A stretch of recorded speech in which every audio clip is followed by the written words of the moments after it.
Halo, assalamualaikum anak-anak. Berjumpa lagi bersama Ustazah Yaya. Pada pertemuan kali ini kita akan belajar tentang pengukuran. Baik anak-anak, kita akan melanjutkan ke materi selanjutnya. Jika pada pertemuan sebelumnya kita telah belajar tentang metode ilmiah dan keselamatan kerja, sekarang kita akan belajar tentang pengukuran. Dalam kehidupan sehari-hari, kita tidak pernah lepas dari yang namanya pengukuran. Misalnya, untuk mengukur lebar meja adalah 50 cm. Itu merupakan salah satu contoh dari pengukuran. Apakah kalian tahu apakah itu pengukuran? Jadi, mengukur adalah kegiatan membandingkan suatu yang kita ukur dengan alat ukur tertentu. Misalnya, jika kita ingin mengukur panjang pensil, maka kita membandingkan panjang pensil itu dengan mistar yang kita gunakan.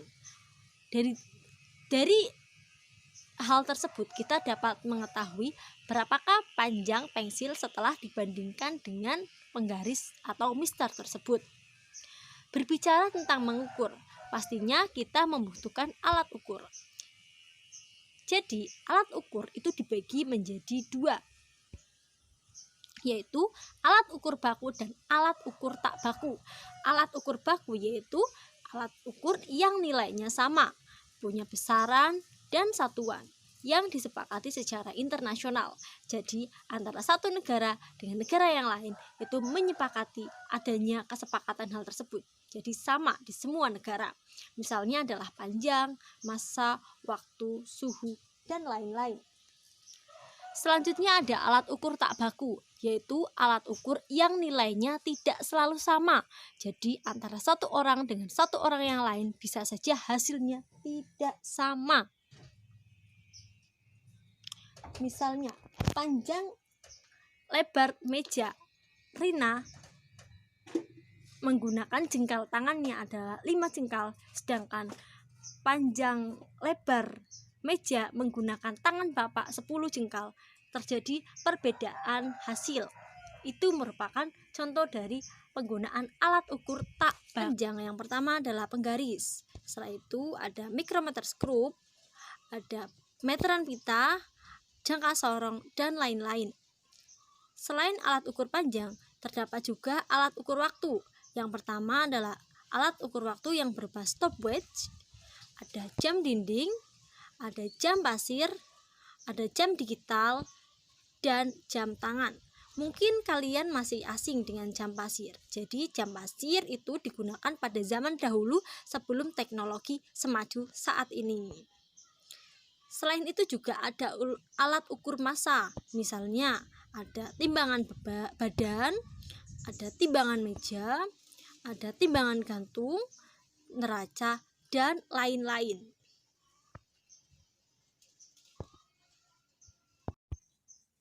Selanjutnya yaitu alat ukur dan ketelitiannya. Yang pertama yaitu mistar. Mistar merupakan alat ukur pengukur panjang. Mistar mempunyai nilai skala terkecilnya itu 1 mm atau 0,1 cm, sehingga ketelitiannya menjadi 0,5 mm atau 0,05 cm.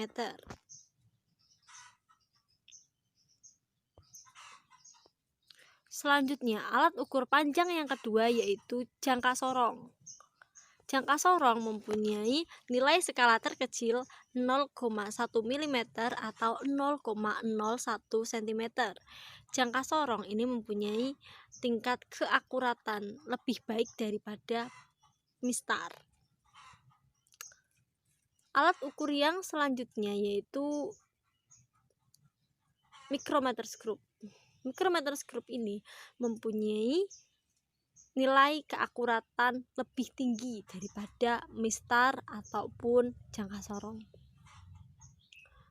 Mikrometer skrup mempunyai skala utama dan skala nonius. Skala utama pada mikrometer skrup itu bersatuankan cm dengan skala terkecil 0,1 mm atau 0,01 cm. Sedangkan pada skala terkecil pada skala nonius itu 0,01 mm atau 0,01 cm. Selanjutnya yaitu alat ukur massa, bisa berupa neraca. Dalam kehidupan sehari-hari kita pasti selalu menggunakan neraca, entah itu di pasar, laboratorium, ataupun di kegiatan yang lain. Neraca biasanya digunakan dalam satuan gram, kilogram, ataupun on. Alat ukur yang selanjutnya adalah pengukuran waktu, bisa berupa stopwatch, jam dinding, dan jam tangan. Namun dari semua alat ukur waktu yang mempunyai ketepatan paling baik adalah stopwatch karena mempunyai nilai ketelitian sampai 0,1 second. Mistar digunakan sebagai salah satu alat pengukur panjang. Mistar mempunyai nilai skala terkecilnya adalah 1 mm atau 0,1 cm. Dari gambar tersebut kita dapat melihat antara 0 pada garis panjang dan garis pendek yang ada di sebelah 0 itu berjarak 1 mm atau 0,1 cm. Jadi nilai satuan terkecil pada mistar itu adalah 0,1 cm atau 1 mm yang dapat kita lihat dari gambar berikut. Setiap ilmu pengetahuan ataupun apapun itu pasti ada ketidakpastian. Misalnya salah satunya di eksak dan pengukuran. Jadi ketidakpastian pada mistar itu adalah setengah dari nilai skala terkecilnya. Maka ketidakpastian pada mistar adalah setengah dikalikan 0,1 cm atau 0,05 cm untuk nilai ketidakpastian pada mistar. Dari gambar berikut kita tahu bahwa panjang balok yang diukur itu adalah 2,55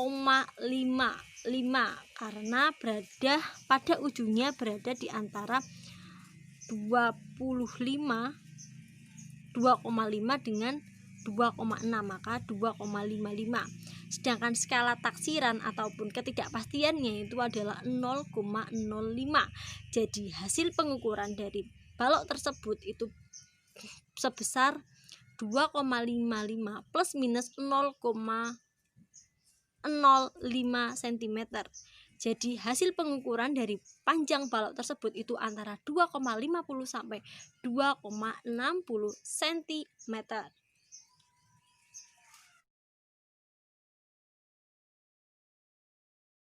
Yang jangka sorong, di sini ada rahang luar dan juga rahang dalam, di mana penggunaannya rahang dalam untuk mengukur diameter luar tabung, rahang luar untuk mengukur diameter dalam tabung. Kemudian ada skala utama, rahang sorong, rahang tetap, dan juga tangkai besi. Untuk skalanya di sini jangka sorong 10 mm. Kemudian di sini untuk penggunaannya sebagai berikut. Rahang dalam digunakan untuk mengukur panjang suatu benda dan diameter luar tabung.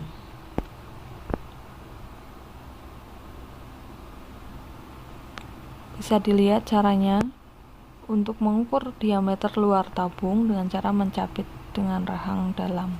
Kemudian untuk mengukur diameter dalam tabung bisa menggunakan rahang luar yang ada di atas, gitu ya. Kemudian untuk tangkai besi digunakan untuk mengukur kedalaman tabung tertentu. Selanjutnya di sini untuk membaca hasil dari pengukuran, ya, bisa dilihat. Di sini ada skala utama angka 1, 2, kemudian ada skala nonius 0, 5, 10. Dan hasilnya adalah 12, mikrometer sekrup dapat digunakan untuk pengukuran Sekrup dapat digunakan Kemudian untuk pengukuran selanjutnya adalah dengan bagian-bagian ketelitian hingga mikrometer skrup. 0,01 mm, Rangkis, misalnya silinder ketebalan pemutar, kertas. skala putar, Bagian-bagian dan skala penting tetap. dari Untuk mikrometer sekrup ketelitiannya adalah 0,01 rahang tetap, mm. rahang geser, Misalnya skala untuk tetap, mengukur dan skala ketebalan putar. kertas, ya. Jadi ini sangat teliti dibanding dengan penggaris dan Silinder juga pemutar jangka sorong. terbagi menjadi 50 skala. Setiap silinder berputar satu putaran. Untuk cara membaca hasil dari pengukuran mikrometer skrup bisa dilihat panjang benda berapa. Bisa dilihat angka sebelum garis tengah yaitu angka 2.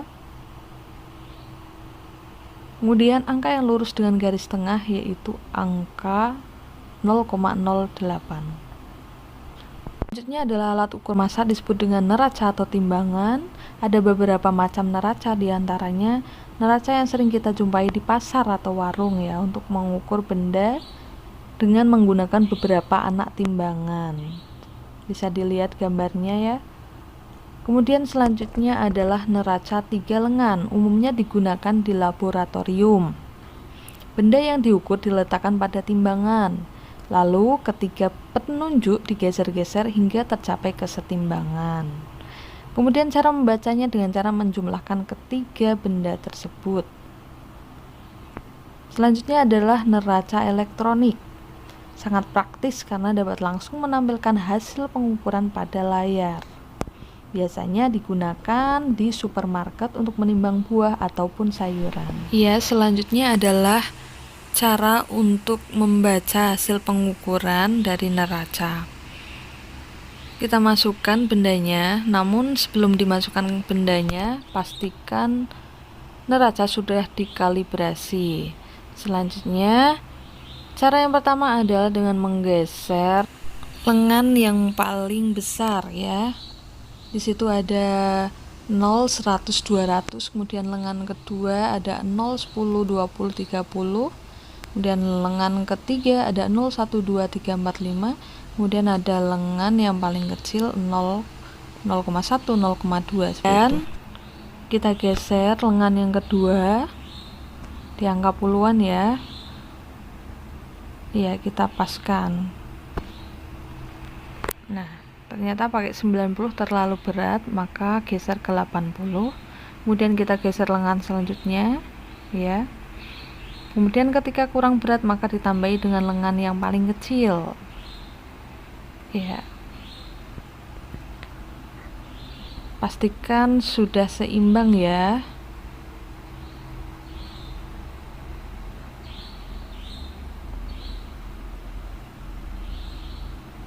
Baik, jika sudah seimbang maka kita bisa membaca hasil pengukuran. Dari yang terbesar dulu 100 tambah 80 tambah 4 tambah skala paling kecil 0,65. Itulah hasilnya.